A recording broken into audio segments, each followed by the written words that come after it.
On my daughter's birthday, my mother showed up uninvited and demanded to be called Mom instead of me. I laughed and said, "Perfect timing for an announcement." The police arrived soon after. My mother screamed when she saw me in the kitchen, finishing up the last of the cupcakes on the tiered stand just before the knock. It wasn't a friendly knock, one of those knocks that makes your stomach churn, signaling trouble before you even open the door. I already knew who it was. My mother. I sighed, set down the frosting bag, wiped my hands on a dish towel, and headed for the door. The party was in full swing, balloons, decorations, kids laughing in the backyard. It was supposed to be a fun, peaceful day, but I should have expected this. When I opened the door, there she stood, acting like she owned the place. My mother, the woman who gave birth to me, but had never truly been a mother. She wore that smug look, the one that meant she was about to ruin something. "Hello, darling," she said, stepping forward, expecting me to move aside. I didn't. "What are you doing here?" I asked, trying to stay calm, though I already knew the answer.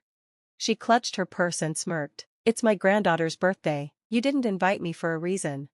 Her eyes narrowed. "That's no way to talk to your mother." I sighed, feeling the headache building. "You're not my mother. You gave birth to me, but you lost that right a long time ago." She scoffed and crossed her arms. "Well, your daughter doesn't know that. As far as she's concerned, I'm her grandmother." I exhaled, keeping my temper in check. "You're not in her life. You haven't been. You don't get to just show up and act like you are." Then, she dropped the bomb. "From now on, she should call me Mom." I blinked, wondering if I'd misheard her, but no, she was dead serious. I laughed, disbelieving. "You're out of your mind." She lifted her chin. "I'm just as much her mother as you are." I stared at her, my mind racing through the years of neglect, manipulation, lies, and abandonment. Now she was here, demanding a title she never earned. I shook my head. "You're just in time for the announcement," I said, stepping aside. She gave me a suspicious look but walked in anyway. The party continued around us, parents chatting, kids playing, music filling the air. My daughter was across the yard, oblivious to the storm about to hit. My mother walked in like she belonged, as if she hadn't missed years of birthdays and milestones, as if she hadn't put herself before me every time. She was about to speak, but before she could, sirens wailed through the air, her face contorted in confusion. "What's that?" she asked. I crossed my arms. "That would be the police." Her eyes widened. "What?" The sound of car doors slamming, footsteps approaching. The officers moved through the yard, making their way to the door. Some parents turned to look, whispering to each other.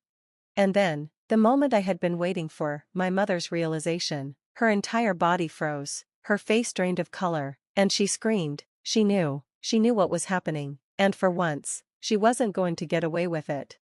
The scream she let out was primal, coming from deep within her. She whipped around to face me, her eyes wild. "What did you do?" she spat, voice shaking. I didn't need to answer. The officers approached, their faces unreadable. One of them, tall and composed, stepped forward. "Ma'am," he said to my mother, "we need you to come with us." She stepped back, trembling. No, this is a mistake. I haven't done anything."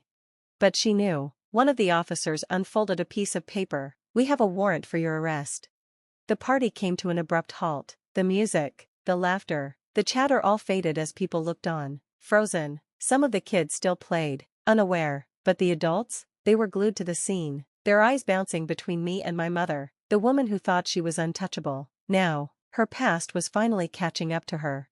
"I don't understand," she shrieked. "This is a joke. You set this up. You're trying to ruin me." I crossed my arms, steady despite the pounding in my chest. "No, Mom," I said, the word bitter in my mouth. "You did that to yourself."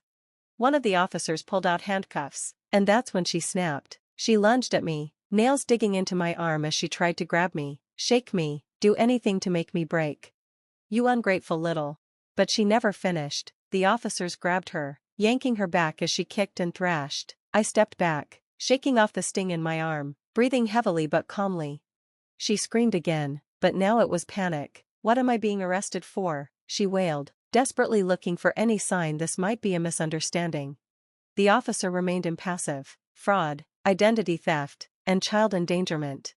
Silence, complete silence. Then came the whispers, the parents, the neighbors, all murmuring. The weight of it hit everyone. Child endangerment. That was the one that stung the most. The one that made it clear this wasn't just family drama. This was serious. My mother's eyes darted to mine, desperation replacing her anger. "What did you do?" she whispered, voice cracking. I exhaled. "I found out what you did." She shook her head violently, silver hair flying. "No, no, that's not true." "It is," I said, stepping closer, lowering my voice so only she could hear. "I know about the account you opened in my name, the money, the loans, the hospital records."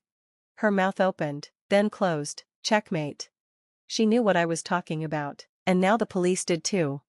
The officers started pulling her toward the door, but she fought them every step of the way, screaming and begging. "No, you don't understand. She's lying. My own daughter is lying about me."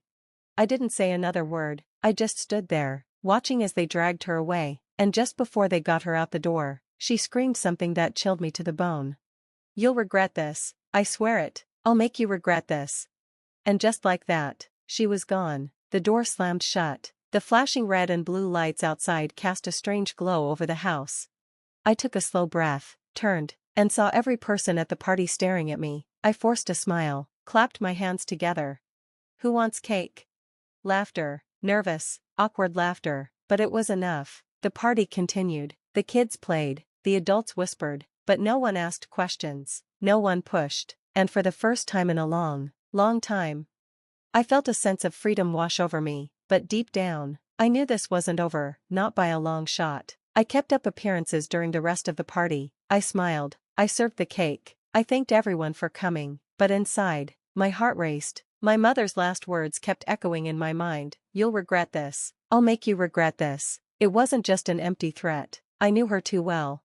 I barely made it through the night. Once the last guest had left, I locked every door and window in my house, double-checked them all, and sat at the kitchen table, staring at my phone. The adrenaline was wearing off, and the exhaustion started creeping in, but I knew sleep wouldn't come, not tonight, and I was right.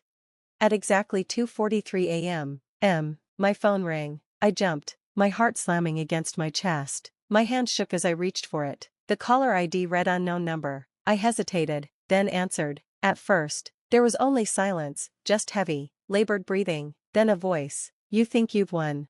A cold shiver ran down my spine. It was her, my mother. "You're in jail," I said, gripping the phone so tightly my knuckles whitened. She laughed, low and chilling. "Oh, honey," she purred, "you have no idea what's coming." The line went dead. I sat frozen. How was she calling me? I had just watched her being hauled out of my house in handcuffs.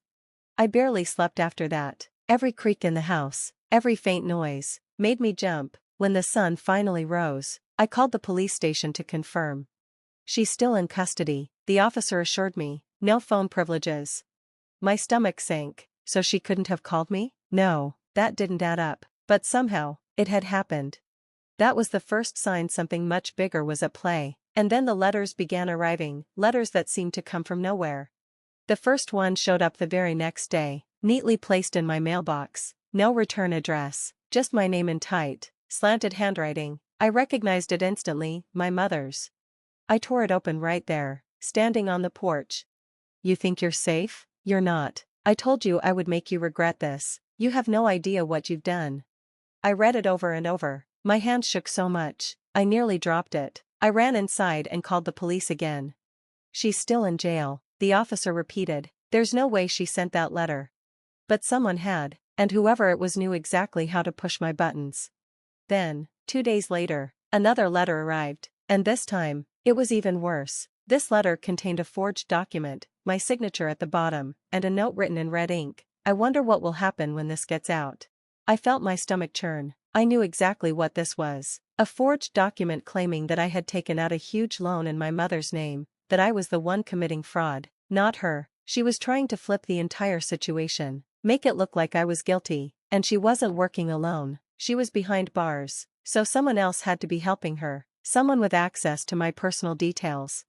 I stood there, staring at the letter, my pulse hammering in my ears. Then a horrifying thought hit me. I grabbed my phone and scrolled through my messages, my emails. There it was, a bank notification from a week ago, one I had ignored at the time, thinking it was just another scam email.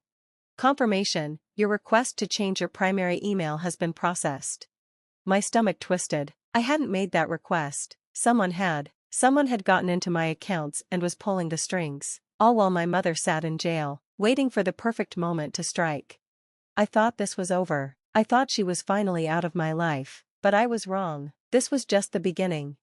I knew I had to act fast. My mother wasn't working alone. Someone was out there helping her, hacking into my accounts and trying to frame me for the crimes she had committed. And I had a suspicion I knew who it was. My mother had always had a favorite, a man she used to call her soulmate. But in reality, he was as rotten as she was. His name was Frank, a manipulative con artist she'd been involved with on and off for years. Every time she got into trouble, he was the one helping her find loopholes, covering her tracks.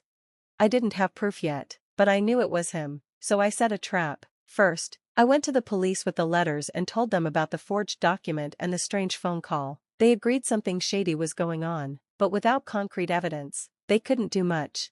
So I gave them proof. I logged into my online banking and set up a security alert that would notify me the moment anyone tried to access my accounts. Then, I created a fake email request for a large money transfer, linking it to my banking profile. I waited. It didn't take long. The next morning, I got an alert. Someone was trying to authorize a $50,000 withdrawal from my account. The location? A seedy motel just 3 miles from the jail where my mother was being held. Gotcha. I called the police immediately. Within 30 minutes, they arrived and kicked down the door. And guess who they found? Frank, sitting there with his laptop open, logged into my accounts. The fool hadn't even tried to cover his tracks. The best part? He had letters from my mother spread out across the bed, letters detailing how to drain my accounts, forge documents, and frame me for everything. The cops hauled him away in handcuffs, and I followed them to the station to press every charge I could. During the interrogation, Frank cracked wide open. He confessed to everything, how my mother had orchestrated the whole thing from jail, how she had someone sneaking her phones to stay in contact with him, how she'd been plotting to destroy me since the moment she was arrested, and the best part? His confession meant her bail was revoked immediately. She wasn't getting out. Not now, not ever. I could have stopped there. I could have walked away, knowing she was finally where she belonged. But after everything she'd put me through, the lies, the manipulation, the fraud, I wanted real revenge. So I went public. I took every letter, every forged document, every shred of evidence, and sent it to everyone she had ever deceived, her old friends, co-workers, even family. I posted everything online, the police reports, the arrest records, the video from the bank proving Frank's involvement. And just like that, the perfect image she'd spent years creating shattered. Her so-called friends? Gone. Her reputation? Ruined. Everyone she'd ever manipulated? They turned on her.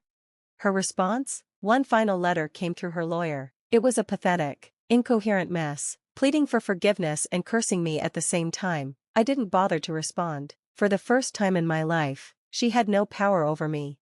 As for her sentence, she was sentenced to 15 years for fraud, identity theft, and conspiracy. Frank got 10 years for his part. And me? I moved on. My credit was restored, my accounts secured. I went to therapy, built real relationships, and focused on my daughter.